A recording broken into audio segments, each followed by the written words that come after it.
Na reportagem especial sobre os 130 anos do Supremo Tribunal Federal na Era da República, vamos relembrar como foi o movimento tenentista na década de 20 e como o judiciário atuou para evitar a violação de direitos humanos.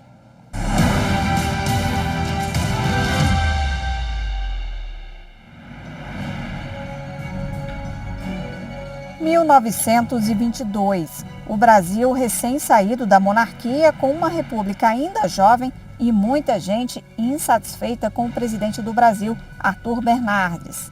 Uma política de privilégios para os grandes produtores de café. A revolta começou dentro dos quartéis, um movimento conhecido tenentista. Os jovens tenentes de todo o país foram às ruas reivindicar melhores remunerações, melhores condições de trabalho e de vida. Os tenentes queriam mudanças estruturais na política e direitos, como voto secreto, fim do controle político por uma minoria, modernização do país que ainda era muito agrário e acesso à educação. Esse movimento de 1920 serve como amálgama a pessoas que foram moldados nesse regime, ou seja, que tinham a expectativa de direitos e que conseguiram ver esses direitos aos poucos ou serem deturpados na visão deles ou não sendo implementados. Na época, estava vigente a primeira Constituição do Brasil República, de 1891.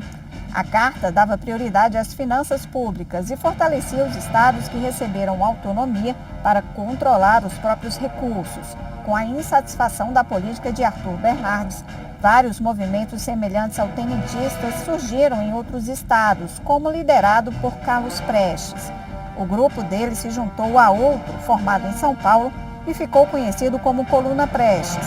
Apesar de percorrer mais de 25 mil quilômetros tentando incentivar a população a aderir à revolta, a Coluna Prestes, assim como outros grupos, se desfez anos depois e os principais líderes se refugiaram na Bolívia. No início do levante, do motim, eram 300 militares que estavam organizados para fazerem esse motim, para fazer essa manifestação, para fazer esse movimento para as ruas de tomada do poder, E quando eles se organizam para sair do Forte de Copacabana, no Rio de Janeiro, dos 300, alguns foram ficando pelo caminho, foram desistindo, até mesmo porque o presidente, o Arthur Bernardes, ele já tinha dado uma proposta de redição a eles. O Estado já tinha falado que já tinha negociado com eles de que se eles se rendessem, não teria um desfecho trágico. Muitos aderiram a essa proposta do Estado de não continuar o levante, mas 17 saíram para a rua e com um fuzil em punho e rumo ao Palácio do Catete, que nós estamos falando do Rio de Janeiro, capital da República na época, com o propósito de levar o movimento até o fim. E aí eles foram cercados pela guarda do Exército do Estado e eles foram mortos. Alguns foram presos e ficaram anos esperando por julgamento na Justiça Militar. Foi quando o Supremo Tribunal Federal foi acionado para impedir violações e determinar quando e quem deveria julgar, a Justiça Militar ou a comum.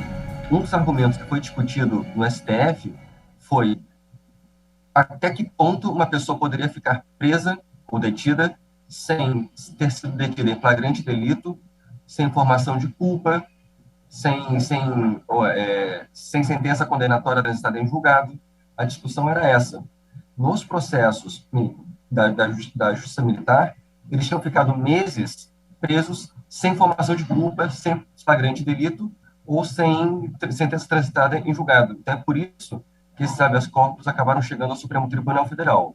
Esse é o primeiro motivo. Um segundo é que o Supremo Tribunal Federal acabou se tornando a corte para onde todos os problemas começaram a desaguar.